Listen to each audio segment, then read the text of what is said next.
School यात्रा का भयानक अनुभव। मैं रवि हूं और यह कहानी उस स्कूल यात्रा की है जिसने मेरी जिंदगी बदल दी। मैं और मेरे सहपाठी 12वीं कक्षा में थे। गर्मियों की छुट्टियों से पहले हमारे स्कूल ने एक यात्रा का आयोजन किया था। ये यात्रा एक पहाड़ी इलाके में स्थित एक पुराने महल की थी। हम सभी इस यात्रा को लेकर बेहद उत्साहित थे। हमारी यात्रा की शुरुआत हंसी मजाक और गानों के साथ हुई। बस में सबके चेहरे पर खुशी थी। कुछ घंटों की यात्रा के बाद हम महल के पास पहुंचे। महल काफी पुराना और रहस्यमय लग रहा था। हमारे शिक्षक मिस्टर शर्मा हमें महल के अंदर लेकर गए और महल के इतिहास के बारे में बताने लगे।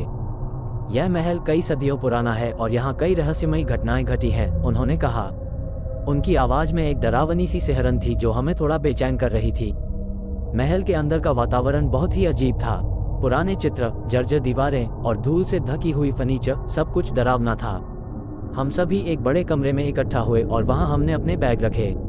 मिस्टर शर्मा ने हमें महल का दौरा कराने का निश्चय किया। हम एक एक कमरा देखते जा रहे थे।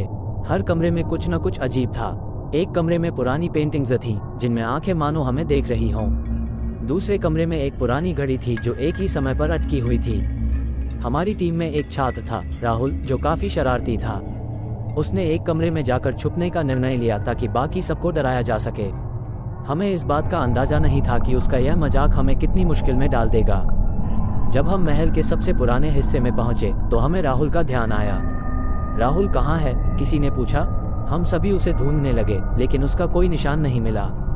हमने सोचा कि शायद वो वापस बड़े कमरे में चला गया होगा, लेकिन जब हम वहां पहुंचे तो वो वहां भी नहीं था। धीरे धीरे हमारी चिंता बढ़ने लगी। महल में शाम का समय हो गया था और अंधेरा छाने लगा था। हमने मिस्टर शर्मा को इस बारे में बताया। उन्होंने हमें महल के अंदर एक समूह में ही रहने का निर्देश दिया और खुद राहुल को ढूंढने निकल पड़े। कुछ देर बाद उन्होंने हमें वापस बुलाया। उनकी चेहरे की गंभीरता ने हमारी चिंताओं को और बढ़ा दिया। राहुल कहीं भी नहीं मिला, उन्होंने कहा। हमें पुलिस को बुलाना होगा। हम सभी भयभीत हो गए। मिस्टर शर्मा ने महल के मालिक से संपर्क किया और पुलिस को बुलाया गया। पुलिस ने महल की तलाशी ली लेकिन राहुल का कोई पता नहीं चला। अचानक महल के एक पुराने सेवक ने हमें बताया कि यह महल एक श्रापित जगह है। यहाँ जो भी आता है वो वापस नहीं जाता, उसने कहा। उसकी बातों ने हमारे दिलों में और भी डर पैदा कर दिया। रात हो चुकी थी और हम सभी महल के एक कमरे में इकट्ठा थे। बाहर बिजली कड़क रही थी और बारिश हो रही थी। अचानक कमरे की बत्तियां बंद हो गई और सब कुछ अंधेरे में डूब गया। हमारे बीच से किसी ने डर के मारे चीख मारी। हम सभी एक दूसरे को पकड़कर खड़े हो गए। तभी एक अजीब सी आवाज सुनाई दी। वह आवाज जैसे किसी के रोने की थी।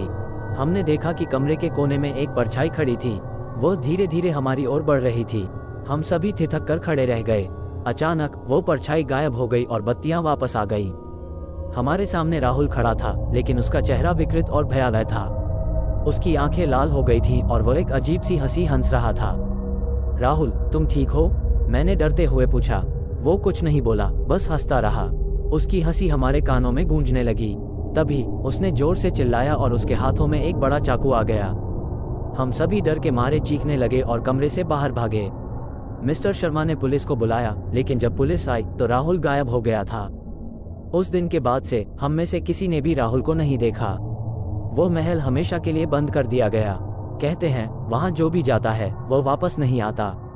उस भयानक घटना के बाद मैं कभी भी किसी पुराने और रहस्यमय जगह पर जाने का साहस नहीं कर सका। वो स्कूल यात्रा मेरे जीवन की सबसे भयानक और डरावनी याद बन गई।